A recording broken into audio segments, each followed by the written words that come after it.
أعوذ بالله من الشيطان الرجيم. بسم الله الرحمن الرحيم.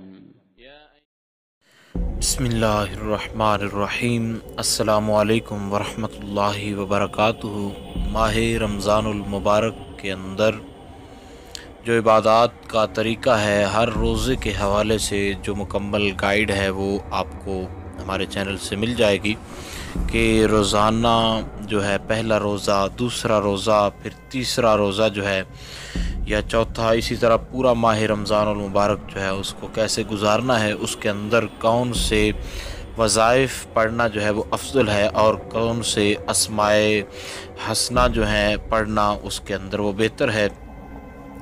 تو یکم رمضان سے 10ویں روزے تک صبح و شام 100 مرتبہ ہر انسان کو چاہیے کہ وہ یا حیو یا قیوم برحمتک استغیث اس کو پڑھے۔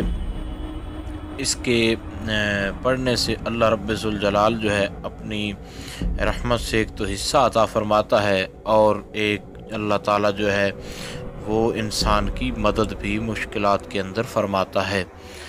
اور اس کے بعد دوسرا جو کام ہے پہلا روزہ گزارنے کے حوالے سے، آج پہلے روزے کے متعلق مکمل طور پر جو ہے وضاحت وہ کریں گے۔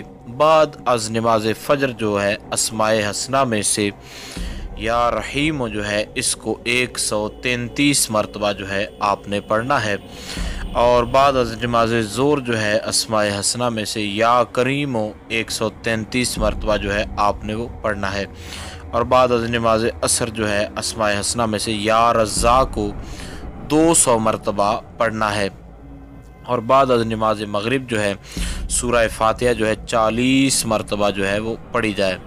تو یہ جو ہے اس کے علاوہ جو ہے اور بہت ساری جو عبادات ہیں وہ بھی اس کے اندر موجود ہیں، لیکن یہ مختصر کر کے آپ کو بتائی گئی ہے۔ اور بعد از نماز عشاء جو ہے سورہ آل عمران کی آیت نمبر جو 26 ہے اس کو 33 مرتبہ پڑھیں، تو یہ بھی بہت زیادہ مشکلات ٹالنے کے حوالے سے یا کسی بھی دعا کے لیے بہت ہی زیادہ مفید ہے۔ تو سورہ آل عمران کی آیت نمبر 26 جو ہے اس کو 33 مرتبہ پڑھنا ہے۔ قل اللہم مالک الملک تؤتی الملک من تشاء وتنزع الملک ممن تشاء وتعز من تشاء وتذل من تشاء بیدک الخیر انک علی کل شیء قدیر۔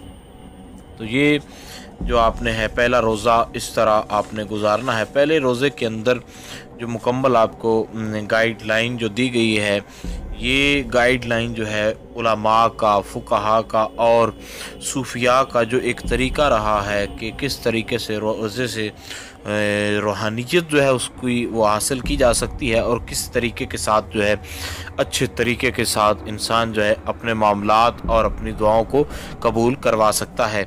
تو یکم رمضان سے 10ویں روزے تک جو ہے یہ آپ نے یہ دعا ضرور پڑھنی ہے، یا حیو یا قیوم برحمتک استغیث۔ اور اس کے علاوہ جو نمازوں کے بعد بتایا گیا ہے کہ بعد از نماز فجر یا رحیم، بعد از نماز ظہر یا کریم 133 مرتبہ ان کی تعداد ہے، اور بعد از نماز عصر یا رزاق کو 200 مرتبہ جو ہے وہ آپ نے پڑھنا ہے، اور بعد از نماز مغرب جو ہے وہ سورہ فاتحہ جو ہے آپ نے اس کو پڑھنا ہے، تو اس کو 40 مرتبہ پڑھنا ہے۔ یہ جو ایک مکمل آپ کو گائیڈ لائن دی گئی ہے پہلے روزے کے حوالے سے، یہ انتہائی آپ کے لیے ایک تو آسان بھی ہے ایسا کرنا، اور ہر ایک انسان یہی چاہتا ہے کہ اس کو آج کے روزے کے حوالے سے یا کل کیا وظائف کرے، کل کیا معاملات کرے۔ تو یاد رکھیں کہ رمضان المبارک کے پورے مہینہ کے اندر عشاء کی نماز کے بعد 3 مرتبہ کلمہ طیبہ جو ہے اس کو بھی ضرور پڑھے۔ امید کی جا سکتی ہے یہ جو مکمل طور پر آپ کو پہلے روزے کے حوالے سے جو گائیڈ لائن بتائی گئی ہے اس کی آپ کو سمجھ آ گئی ہوگی۔ پھر بھی اگر کوئی مسئلہ وغیرہ ہو، کوئی ڈاؤٹ وغیرہ ہو، تو آپ جو آپ کے سامنے اسکرین پر نمبر ہے، اس نمبر کے ذریعے واٹس ایپ کے ذریعے آپ وظائف کا پوچھ سکتے ہیں، یا کسی بھی قسم کی آپ کو گائیڈ لائن ہو تعبیر کے حوالے سے تو آپ وہاں سے ہمارے نمبر سے واٹس ایپ کانٹیکٹ سے ہم سے رابطہ کر سکتے ہیں۔ اس کے ساتھ ہی آپ سے اجازت ہے۔ السلام علیکم ورحمۃ اللہ وبرکاتہ۔